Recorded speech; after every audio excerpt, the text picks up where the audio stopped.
Hello प्रिय विद्यार्थियों, good evening. आज मैं आपके लिए लेकर आया हूँ प्रोनाउन की ये तीसरी क्लास। इनसे पहले प्रोनाउन की अपन 2 क्लास कर चुके हैं।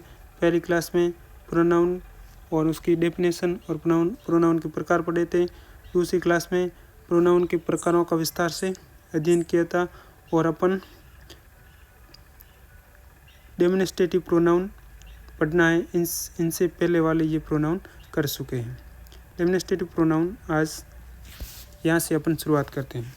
तो डेमोन्स्ट्रेटिव प्रोनाउन क्या होता है? देखो, वे प्रोनाउंस जो व्यक्तियों या वस्तुओं को पॉइंट आउट और डेमोन्स्ट्रेटिव संकेतित या प्रदर्शित करने के लिए प्रयुक्त होते हैं, डेमोन्स्ट्रेटिव प्रोनाउंस कहलाते हैं। वे प्रोनाउन जो व्यक्तियों या वस्तुओं को पॉइंट आउट करने के लिए, उसको संकेत करने के लिए, उसकी ओर संकेत करने के लिए, प्रदर्शित करने के लिए प्रयुक्त होते हैं, डेमोन्स्ट्रेटिव प्रोनाउन कहलाते हैं।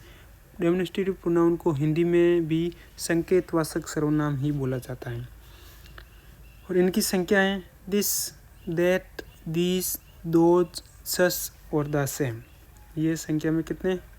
6 संख्या है। डेमोन्स्ट्रेटिव प्रोनाउन की संख्या कितनी है? 6। कौन कौन से? दिस है, दैट है, दीज है, दोज है, सस है और द सेम है। इनका प्रयोग जब नाउन के पहले होता है, देखो प्रोनाउन अपन ने पढ़ा, प्रोनाउन का प्रयोग नाउन की जगह होता है और प्रोनाउन, अधिकतर प्रोनाउन है वो एडजेक्टिव भी होते हैं। एडजेक्टिव कब होंगे? जब इनका प्रयोग नाउन के पहले होता है। तो दिस, दैट, दीस, दोज, सस और द सेम, इनका प्रयोग यदि नाउन के पहले हो रहा है, अब नाउन के पहले इनका प्रयोग हो रहा है तो ये नाउन की विशेषता बताएंगे। नाउन की विशेषता बताएंगे, इसका मतलब ये कौन से क्या हो जाएंगे? एडजेक्टिव। और एडजेक्टिव कौन से? Demonstrative adjective. तो आपको प्रोनाउन और एडजेक्टिव इसमें क्या डिफरेंट है ये पहले पता होना चाहिए। और इस सारणी में डेमोन्स्ट्रेटिव प्रोनाउन और डेमोन्स्ट्रेटिव एडजेक्टिव, इस दोनों में क्या अंतर है उसके बारे में बताया गया है।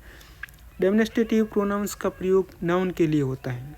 अब आपको पता ही है, प्रोनाउन की जगह नाउन, नाउन की जगह प्रोनाउन, अर्थात इनका प्रयोग नाउन के पहले नहीं होता। मतलब नाउन के साथ में डेमोन्स्ट्रेटिव प्रोनाउन का प्रयोग नहीं होगा। जब डेमोन्स्ट्रेटिव प्रोनाउन का प्रयोग नाउन के साथ में होता है, इसका मतलब ये क्या हो जाएगा? एडजेक्टिव। डेमोन्स्ट्रेटिव एडजेक्टिव का प्रयोग नाउन के पहले होता है। एक सेंटेंस ये ले लो और एक सेंटेंस ये, इस दोनों सेंटेंस में अपन देखते हैं। देखो, इसमें डेमोन्स्ट्रेटिव प्रोनाउन क्या है? दिस, और इसमें डेमोन्स्ट्रेटिव एडजेक्टिव क्या है? दिस। तो दिस का प्रयोग 2 तरीके से किया गया। देखो, this is a gift for मर, तो इसमें दिस सिंगल है, इसके साथ में कोई नाउन नहीं है, इसका मतलब ये क्या है? प्रोनाउन। इसमें देखो, give this gift to that fellow, इसमें दिस और दिस के बाद में गिफ्ट, और गिफ्ट क्या है? नाउन है, नाउन के पहले हुआ है, इसका मतलब ये नाउन की क्या बता रहा है? विशेषता। और नाउन की विशेषता बता रहा है, इस वजह से ये क्या हो गया? एडजेक्टिव हो गया। Next sentence, that is just what he wants, इसमें दैट प्रोनाउन है, दोज मैन, देखो मैन की विशेषता बता रहे हैं। मैन क्या है? प्लूरल नाउन है, ठीक है, नाउन है।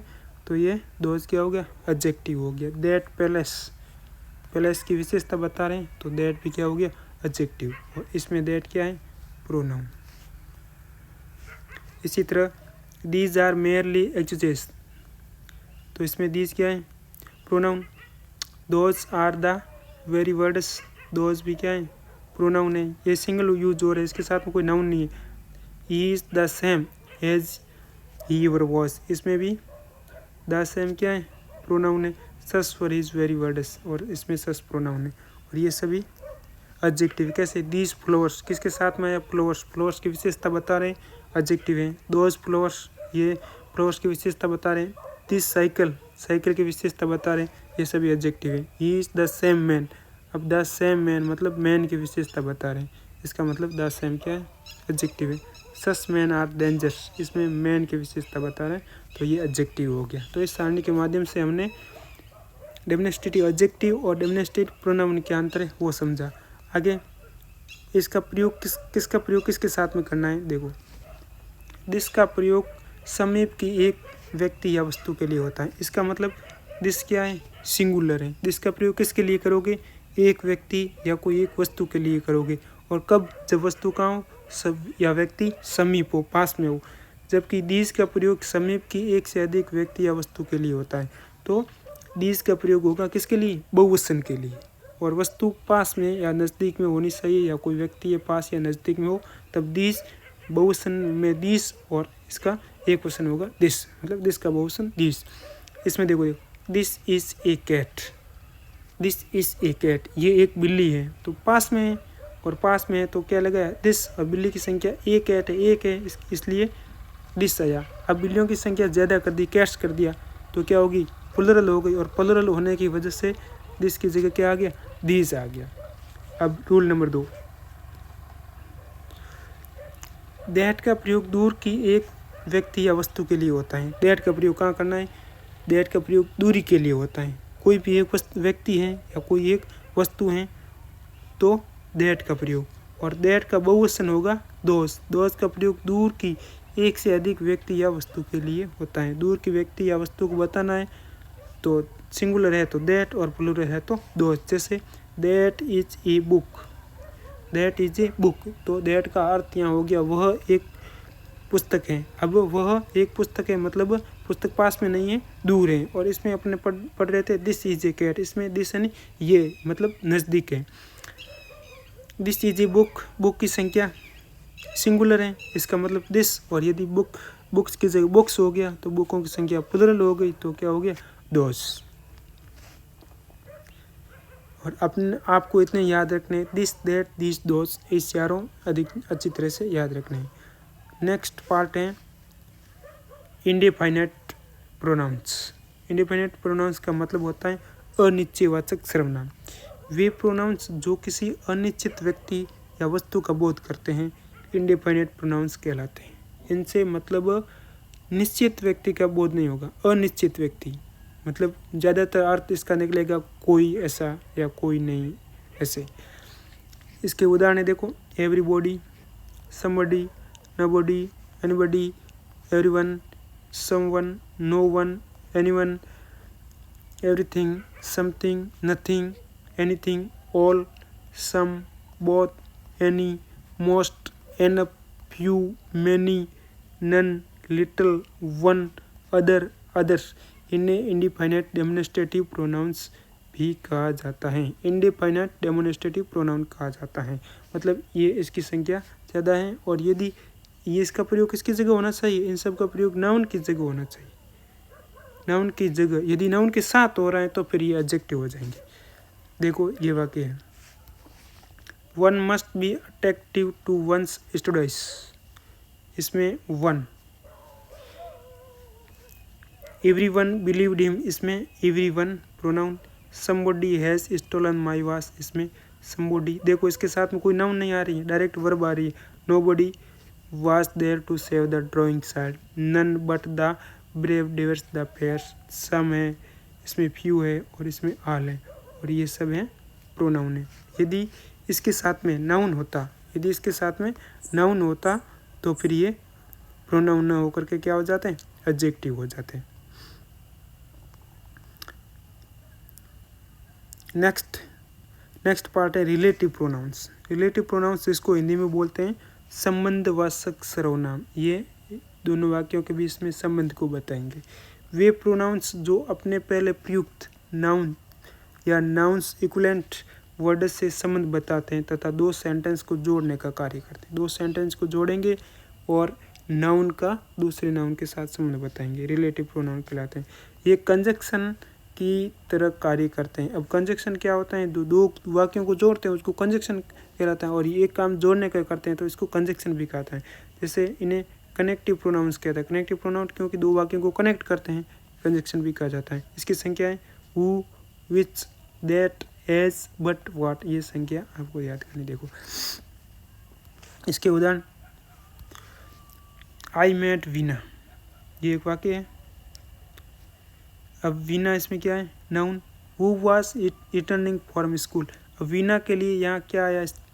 वो आया। इसका मतलब वो क्या कर रहा है? ये दोनों वाक्यों को कनेक्ट कर रहा है इसलिए, और इस दोनों वाक्यों का रिलेशन बता रहा है वीना का, इसलिए यह रिलेटिव प्रोनाउन है।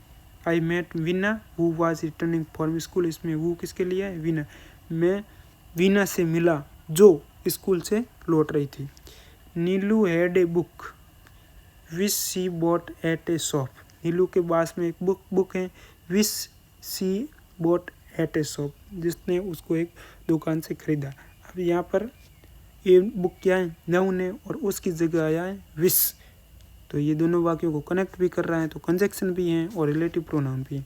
द पेन, अब द पेन के लिए क्या आया है, that my father gave right as well. Pen जो मेरे पिताजी ने दी वो अच्छी तरह से लिखती है। उपरोक्त वाक्यों में हु है, विश है, दैट है, अपने पहले प्रयुक्त नाउन्स कर्मस विना, ए बुक, द पेन से संबंध बताते हैं, साथ ही दो वाक्यों को जोड़ने का कार्य करते हैं। ये रिलेटिव प्रोनाउन है। आगे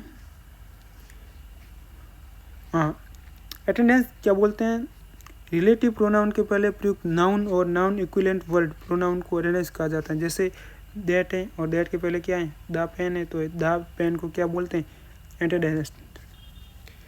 अगला नेक्स्ट पार्ट है इंट्रोगेटिव प्रोनाउन। इंट्रोगेटिव प्रोनाउन का मतलब होता है पर्सनवाचक सर्वनाम। वे प्रोनाउंस जो पर्सन पूछने के लिए प्रयुक्त होते हैं इंट्रोगेटिव प्रोनाउंस कहलाते हैं। जैसे हु, हुज, वुज, विच और वाट। हु, हुम, वुज, विच और वाट, ये हैं इंट्रोगेटिव प्रोनाउन। अब सब्जेक्ट के रूप में इसका यूज करना है तो किसका यूज करेगा, हु, जिसका मतलब होता है कौन। ऑब्जेक्ट के रूप में हुम, किसे, और पॉजिटिव के रूप में वुज, किसका। ये किसके फॉर्म है, हु, हुम, वुज, ये सब हु के फॉर्म है। आगे अब इसमें एक एक पढ़ते हैं। हु का प्रयोग कहाँ करना है। देखो हु का प्रयोग सब्जेक्ट का पता करने के लिए होता है। अब वाक्य में यदि कोई हु से प्रश्न पूछा है मतलब इसका सब्जेक्ट बताना है।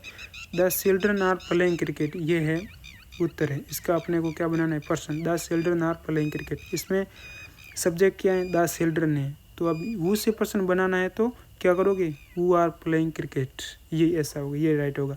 हुम नहीं कर सकते, वुज नहीं कर सकते, क्यों हुम और वुज ये क्या किसकी जगह नहीं प्रयुक्त हो रहे, सब्जेक्ट की जगह ये प्रयुक्त नहीं हो सकते हैं। हुम होता है ऑब्जेक्ट की जगह, वुज होता है पॉजिटिव केस में। तो ये वाक्य राइट है, ये दोनों वाक्य गलत है। नेक्स्ट है हुम का प्रयोग ऑब्जेक्ट का पता करने के लिए किया जाता है। अब किसी सेंटेंस का ऑब्जेक्ट पता करना है तो उसके लिए हुम से आप क्वेश्चन करो। He has invited his friends, he has invited his friends, उसने अपने मित्रों को बुलाया। हुम का मतलब होता है किसको, तो इसमें ऑब्जेक्ट क्या है, हिज फ्रेंड्स। तो हिज फ्रेंड्स से आपको प्रश्न करना है हुम हैज़ ही इन्विटेड, उसने किसको बुलाया। ये वाक्य राइट है, बाकी ये दोनों गलत है। हु नहीं आएगा, हुज नहीं आएगा। नेक्स्ट है हुज, जिसको positive pronoun interrogative pronoun. Whose का प्रयोग मालिक का पता करने के लिए किया जाता है। दैट कार इज माइन, वह कार मेरी है। दैट कार इज माइन, तो इसमें हुज इज दैट कार, ये कार किसकी है, तो पॉजिटिव हो गया। बाकी हु नहीं आएगा, हुम नहीं आएगा। अगला नेक्स्ट तीसरे में देखो विश का प्रयोग सब्जेक्ट, कर्ता तथा ऑब्जेक्ट क्रम का पता करने के लिए। देखो विश का प्रयोग दोनों के लिए हो सकता है, सब्जेक्ट के लिए भी और ऑब्जेक्ट के लिए भी। इसका प्रयोग चुनाव, सिलेक्शन, विकल्प, चॉइस के लिए भी होता है। Wish is your book, wish is your book, इसमें सब्जेक्ट क्या है, विश, तो ये सब्जेक्ट की जगह प्रयोग है। दूसरा है which of these pens do you like most, और इसमें किसकी जगह, ऑब्जेक्ट की जगह प्रयोग हुआ। Which pen will you take, और इसमें ये चॉइस है, आप कौन सी पेन को चूज कर लोगे। अगला चौथा में देखो वाट का प्रयोग सब्जेक्ट तथा ऑब्जेक्ट का पता करने के लिए होता है, दोनों के लिए होता है। वाट हैव यू बॉट टुडे, आपने आज क्या खरीदा, तो इसमें सब्जेक्ट क्या है, यू है, और ये इसमें वाट किसका काम कर रहा है, ऑब्जेक्ट। यदि क्या का वाक्य में प्रश्न करने से उत्तर क्या का मिलता है, तो ऑब्जेक्ट होता है। व्हाट इज़ योर फादर, आपके पिताजी क्या हैं।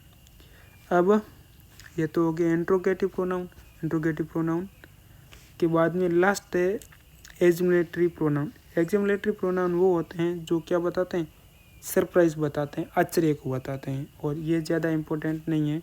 वाट का प्रयोग सीन्स ऑफ सरप्राइज को एक्सप्रेस करने के लिए किया जाता है। जैसे जब वाट का प्रयोग किसके लिए, सरप्राइज के लिए होता है, तब ये क्या होता है, exclamatory. What you don't know Krishna, क्या तुम कृष्णा को नहीं जानते, ऐसा अपन बोलते हैं ना, असमय का भाव होता है, वो होता है एक्सक्लेमेटरी। तो इस क्लास तक अपने प्रोनाउन को पूरा कर लिया है, इतने जितने प्रकार हैं और इसके जितने उदाहरण हैं उनको अच्छी तरह से समझ लिया है। नेक्स्ट क्लास में। Thank you. यदि वीडियो आपको अच्छा लगा हो तो लाइक करना, अपने दोस्तों तक शेयर करना, चैनल को सब्सक्राइब अवश्य कर लेना। Thank you.